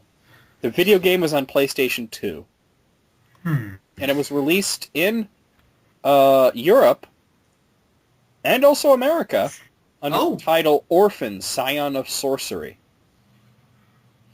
Oh, there you go. Okay. I just thought I thought the stabber part was interesting. You know? Sorceress Stabber Orphan. Wow. At least it's not. At least it's not like Orphan Stabber Sorcerer. You know. I am against stabbing orphans. They got enough fucking problems. You know, I mean, he's hitting on Tales of Atelier. You know, some of those slightly lesser known RPG series. You know. Mm-hmm. Eiyu Densetsu is actually Legend of Heroes, by the way. Oh. I've heard of it. Wait, isn't that one of Tanya's favorites? She enjoyed some of them, yeah. Yeah. Okay, I'm going to move on. Number 30, Princess Crown. Number 29, Shanjin Qi Xia Xuan. I hate when I have to read it in Chinese and trying to read these Japanese titles, and this is random Chinese one. Number 28, Densetsu no Ogre Battle, The March of the Black Queen. Number 27, Rhonda. Number 26, Tengai Makyu 2 Manjimaru. Number 25, Baten Kaitos Awaranai Tsubasa to Ushinawareta Umi. Number 24, Spectral Force Genesis. Number 23, Sorcerian Shichesi Mahu no Shitu. Number 22, Fushiju no Dungeon Furai no Shiren Gaiden Jokenji Asuka Kanzan. Whew. It's got an exclamation point, so I had to say it like that. Yeah. And number 21, Eiyu Densetsu 2. Now, Baten Kaitos, I did play. Yeah. And Ogre Battle, that was a great game. Jian Qi Sha Xuan. I feel like I should know that. That's in Chinese, though. Let me look it up. Yeah. What is that? It means Chinese Paladin? Cool. Legend of Sword and Fairy. It was made in China. Cool. Never released in America. I don't hear too much about it. As a matter of fact, it was only released in Taiwan, China, and Japan. I was going to say, I don't hear much about, like, Chinese-produced video games, really. Exactly, yeah. Like, official ones, anyway. It was for PC, Saturn, and NES. What? Well, the Chinese are like that. They're weird. The Chinese actually made a fully playable version of Final Fantasy VII for the NES. Cool. I want to try this. It's in Chinese. Somebody translate that. I know, right? I think it has been translated. Oh, time to go hunting. Moving on. Number 20, Iris no Atelier Eternal Mana. Number 19, Wizardry 6 and 7 complete. Number 18, Ultima 7. Number 17, Tengai Makyu Daishi no Mokarashiriku The Apocalypse 4. Number 16, Shining the Holy Ark. Number 15, Dragon Quest V Tenku no Hanayome. 14, Romancing Saga. Number 13, Digital Devil Saga Avatar Tuner. Number 12, Persona 2, both games. And number 11, Ys 1. I've heard of a lot of these ones, actually. Yeah. And you know what? They are pretty underrated. These are underrated. Get Dragon Quest V, Ys, Romancing Saga. Is that the Hand of the Holy Bride or whatever it's called? Hand of the Heavenly Bride. Heavenly Bride. Yes. And story-wise, it's one of the best Dragon Quest games. Yeah, you pretty much live someone's entire life. Yeah, exactly, because you start off as a very young, 6-year-old boy traveling with your father, and by the end, you are traveling with your own children. Yeah, circle of life. Yeah. All right, here's the top 10.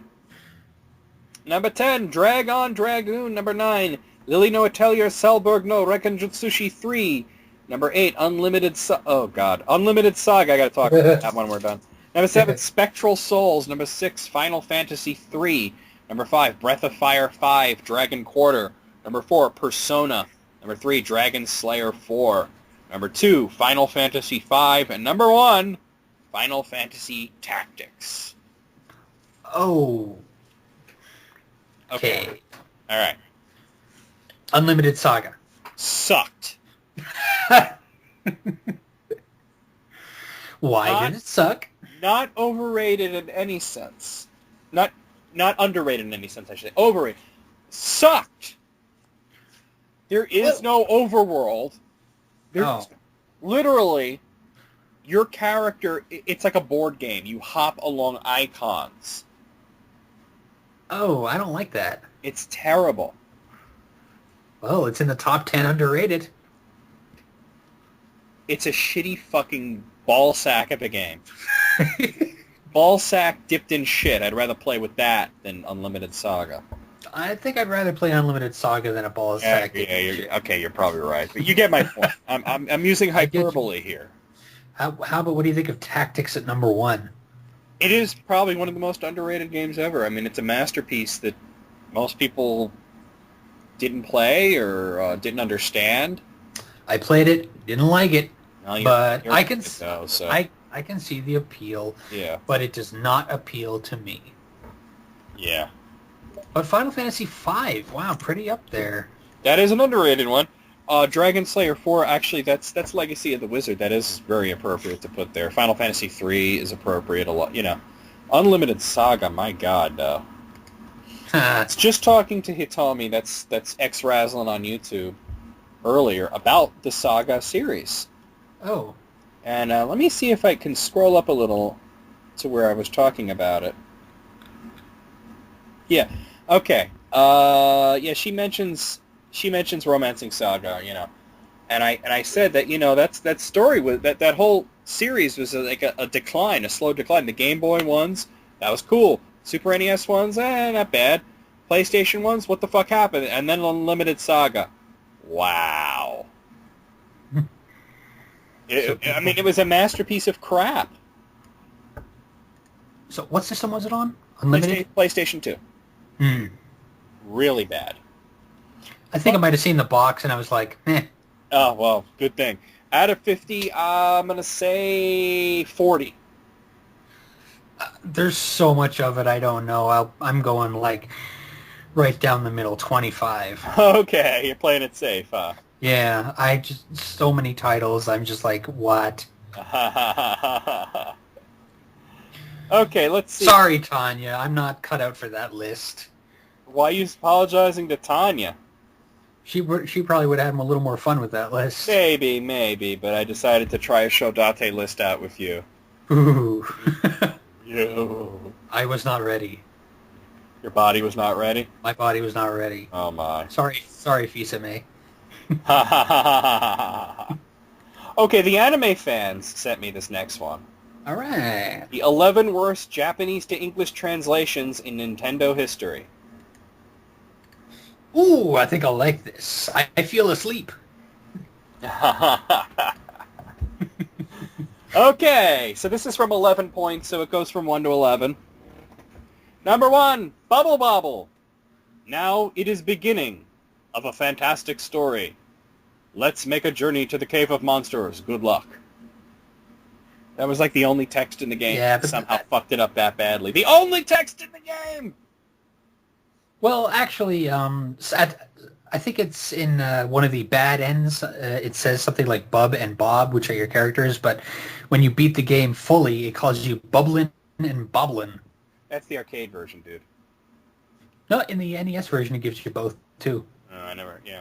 All right, I never saw that. I remember beating. I played it on my channel. All I remember from the good ending is it just said the words "happy end." Number 2, pro wrestling. Pro wrestling, where a winner is you. Yes, a winner is you. That's on T-shirts now and stuff. Of course. Number 3, Ghosts and Goblins. This room is an illusion and is a trap devised by Satan. Go ahead dauntlessly. Make rapid progress. I don't remember that. I didn't really play Ghosts and Goblins. Congratulations. This story is happy end. Thank you. I mean, that's butchered. I like that. Number 4, Metal Gear, of course. I feel asleep. Yes, I just mentioned that. That's the Uh-oh! first thing that popped in The my head. truck Not sure has why. started to move! Oh, that's classic. Number 5, Like, Air Fortress. really? On the planet Farmel, they had the glorious days for 2 centuries. The Since glorious. the star date had established, they sailed all around the galaxy with a new type spaceship called Lightship. But one day the peace was disturbed by a mysterious big fortress. It was living and was destroying all other civilizations. The Federal Bureau of Galactic Government organized the Defense Force immediately. But as the Air Fortress had very high potential, the Defense Force was wiped out in vain. And you're not even getting all the spelling errors in this. So the Federal Bureau had decided to select a specially trained man, ID 82592, named Hal Bailman, and has developed a new type light Brasner and air armored suit. He now departs for the Air Fortress with the destiny of Farmal. That is fantastic. I know, right? You know what that reminds me of? You know, in Mighty Gunvolt, there's like a beginning story, and it's all purposefully done in that like Oh, that's awesome. improper style. That's awesome. Number 6 is Zanak. Oh yeah, okay. Congratulations, you are the Messiah of Earth. Oh jeez, Jesus. Yeah, I think they meant Savior. Yeah, the Messiah of Earth. Number 7, The Legend of Zelda. Eastmost Yep. Peninsula is the secret. Yeah, I remember seeing that for the first time and being like, what? Number 8, Fazanadu. There is not enough golds. Oh yeah. I always pronounced it Faxanadu, which I know is wrong. Well, I did too, because that's the way you think it would be, and I didn't find out till way later that it's supposed to be Fazanadu. Famicom Xanadu. Yeah, and it makes perfect sense once it's explained. Yeah. But if somebody says Faxanadu, I'm not going to be like, you idiot! The go is wrong! You fool! It's pronounced Ninja Gaiden! Wait. It is Gaiden, yeah. Number 9, Akari Warriors. Oh, I didn't Have really... accomplished the mission. Oh. You are the very Prevalier that protect right and justice. I would express my sincere thanks to you. Take good rest, General Kawasaki. I like your shouting method. It just makes it all the better. Well, it's all caps. Yes. Number 10, Ghostbusters, of course. Oh, yeah, here we go. Congratulations! You have completed a great game and proved the justice of our culture. Now go and rest our heroes. There's one thing very wrong with that sentence. Great You have game. a great game, yeah. Yeah. And number 11, Ninja Gaiden. There you go.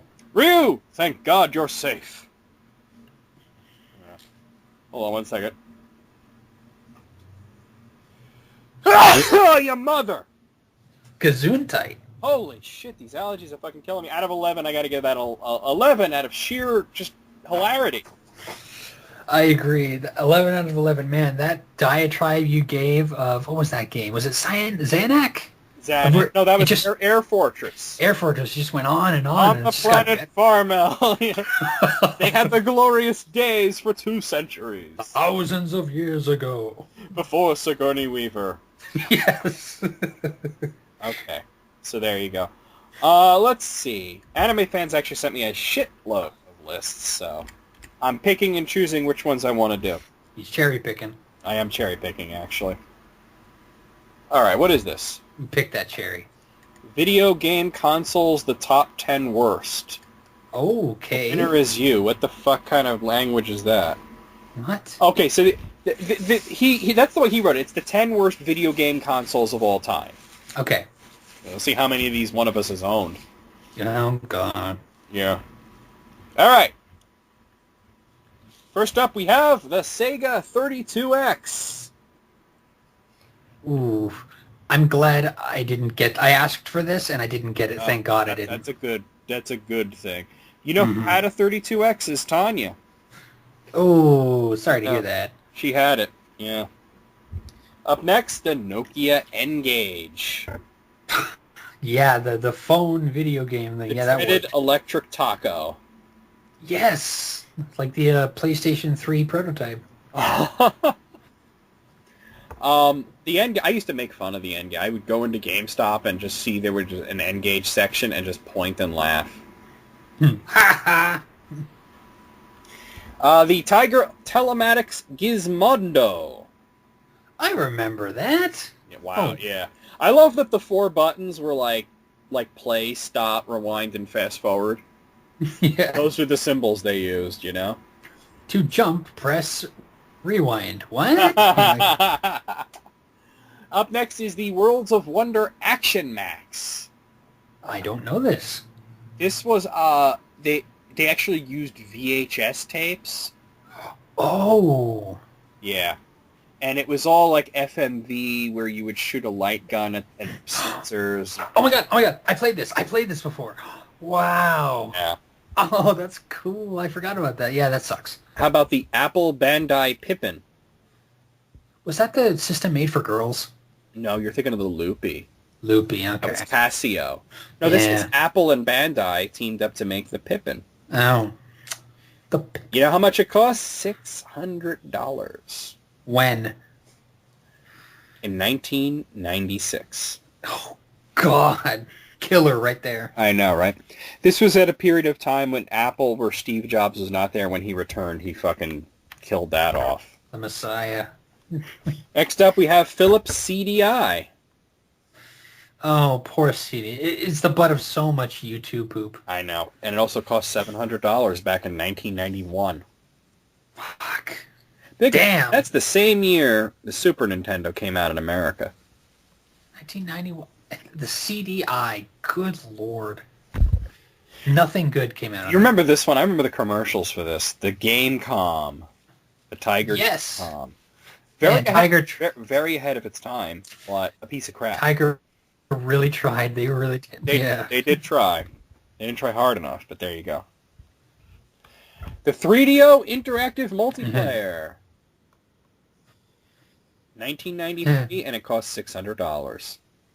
Plumbers don't wear ties. There was actually one really good RPG for it. Oh, what was it? Lucian's Quest. Oh, never heard of it. You can get it for the Saturn, though, so it doesn't matter. Ah, okay. The RCA Studio 2.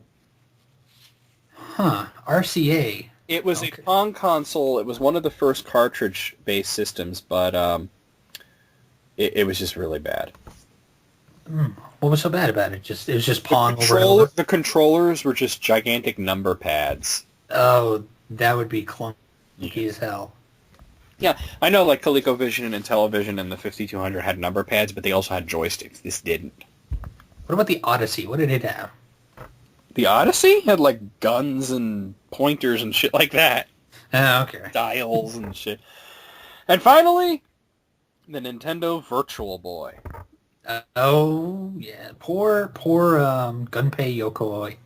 There were a couple of good games on there. The unfortunate thing is they were on Virtual Boy. They were all Wario Land. Yeah, the top 100 Virtual Boy games, right? All Wario Land. Oh, shit, yeah.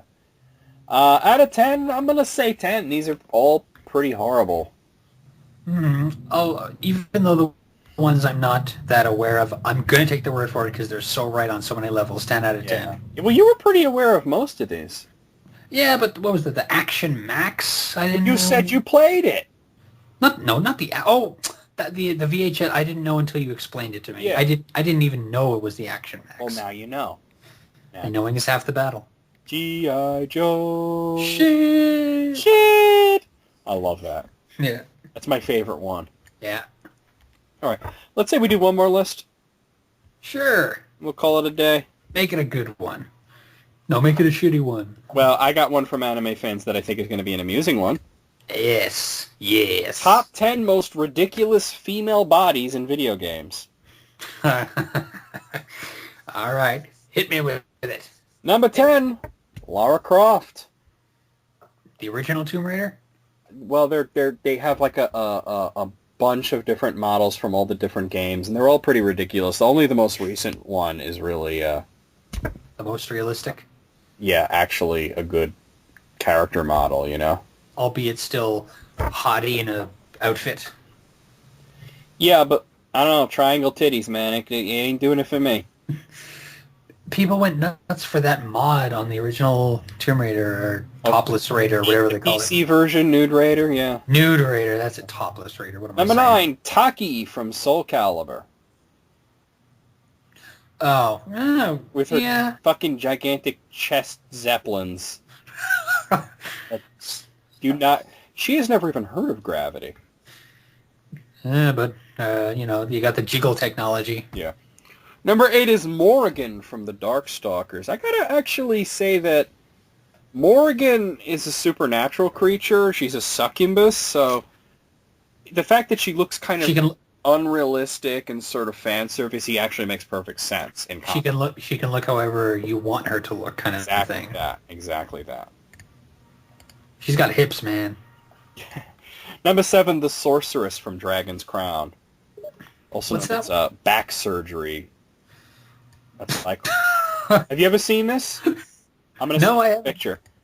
Okay. I didn't buy this game because of this. I'm a big fan of the developer. They're the same people who made Odin Sphere, Princess Crown, and Muramasa. Yeah, Princess Crown is the original one. Right? Yeah, exactly. And I was a huge fan of Muramasa, and then they made Dragon's Crown. Once I saw this drawing, I was like, I ain't buying that game. Look at her. What the hell? Yeah. Yeah. Yeah, what's going on there, man? That's just, it's not even attractive. no cool hat. No, yeah, right. Number 6, the Great Fairy from The Legend of Zelda Ocarina of Time. Talk about triangle titties. She screams at you when you enter. You seen her in Hyrule Warriors? No, I haven't played. No. Why did they put that? I mean, she's a playable character, and she dominates. Really? Wow. But she is a scary beast. That's frightening. Number 5, the female Draugrs in Skyrim. You got a picture? Well, you know what a Draugr looks. Oh no, you don't. You didn't play Morrowind. No, I didn't. Sorry. Imagine a cross between mummies and zombies. All right, I got it. Yeah. Ugh. Ugh. So they're rotted. I mean, their titties are literally falling off. Everything. Well, the only thing is that like all the clothes have rotted off except for the little bit that like covers the tits. How convenient. Well, that's a good thing. You don't want to see rotted ass titties. Desperate people in desperate times. Well, they could watch Return of the Living Dead then. Number 4 is Selvaria from Valkyria Chronicles. She kind of looks like Taki with the chest zeppelins going in different directions. They're cockeyed. They're cockeyed, exactly. Yeah. That was good, yeah. Yeah. Hold on a second, sorry about that. Okay, number 3, Rachel from Ninja Gaiden Sigma 2 with bonus 6-axis boob juggling action. I can just imagine, like, you got the two sticks. No, well, the 6-axis was the motion control. So apparently if you were playing the game and you, like, wobble the controller up and down, her boobs would wobble. Alright, that's a bit silly. That is ridiculous. That's terrible. Number 2, Tifa Lockhart in Final Fantasy VII. Tits McGee. Yeah, but ridiculous? Like, okay, When was the last time you actually looked close up at that character model? She is all tit. I guess I never really paid much attention to her. I'm going to send you a picture, and you're going to look at it, and you're going to go, oh my god, where's her torso? There you go. Alright, let's see. Been a while since I played FF7. FF7! Alright, she does have a lot of boob. Yeah, but like, they're hiding her belt, I mean. I have seen people like this before, and I'm not complaining. Yeah, but not slender chicks like her, No, not really. Exactly. And finally, number 1, everyone in Dead or Alive. Dead or Alive and Dead or Alive Volleyball. Yeah, Dead or Alive Extreme 2, Dead or Alive the movie. I mean, there are some... yeah, but those were real women. There are some outfits in these volleyball games that basically they're, as they say here, you unlock more and more bikinis until every character is basically wearing M&Ms on their nibbles. Nibbles. Nipples, not nibbles. Oh, but they are nibbles. Oh, I get what you're saying. Yes. You're an asshole. Eh. So there you go. All right. Then they gave an honorable mention to Ellie from Borderlands because, damn. I've never played Borderlands before. Yeah. Well, I'll send you a picture. All right. I don't know what you're going to say, but it's going to be some variation of damn. All right. What the hell is this? Did you get it? Damn. I told you. Well, go figure. Yeah. Maybe I should play some Borderlands. I don't know. Man, if that's what you're into, man, that is one thick bitch there. Yeah. Holy shit, she'd smother you. Boom. She looks like what's that Marvel character? Big Bertha. Big Bertha? Yeah. She's this like skinny supermodel that her superpower is becoming huge and fat. What superpower does that service? Like, what do you gain from that? Well, she becomes like really strong. Oh. She could like take a lot of punishment. Okay. But the Cool. hilarious part is she goes back to being skinny by puking up all the fat. So she's like the ultimate bulimic superhero. Ooh, that's not a good message. Well, it was the Great Lakes Avengers. It was a jokey superhero team. Like they were all like losers. Like the leader was this guy, Mr. Immortal. His superpower was that he would die and then come back to life. So he would always die in like really embarrassing or painful ways. He didn't have any other power. He would just always come back to life. Wow, that's kind of shitty.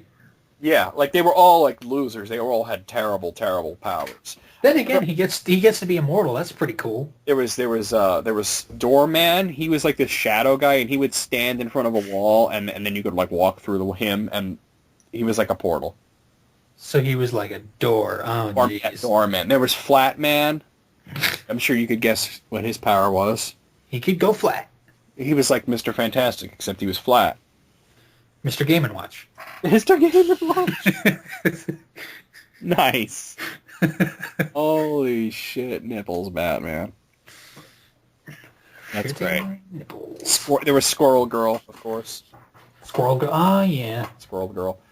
So yeah, that was from like a jokey superhero team. But there you go. That's 10 most ridiculous female bodies in video game. Kind of disappointing not to see Ivy Valentine on there. But other than that, yeah. She was my favorite in Soul Calibers. Well, she was top tier. Great fighter, but that body.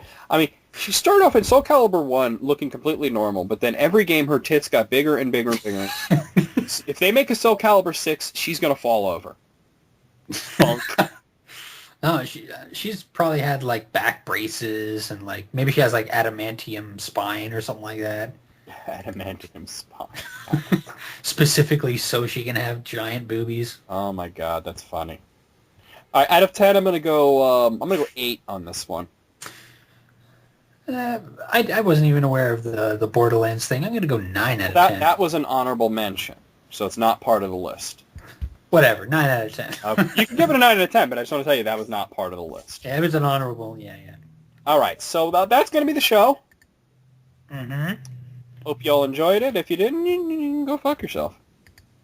If you did enjoy it, please give us a thumbs up. If you did enjoy it, please give us a thumbs up.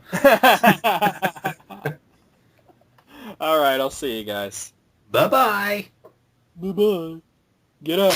Go. Get out. Goodbye. Go.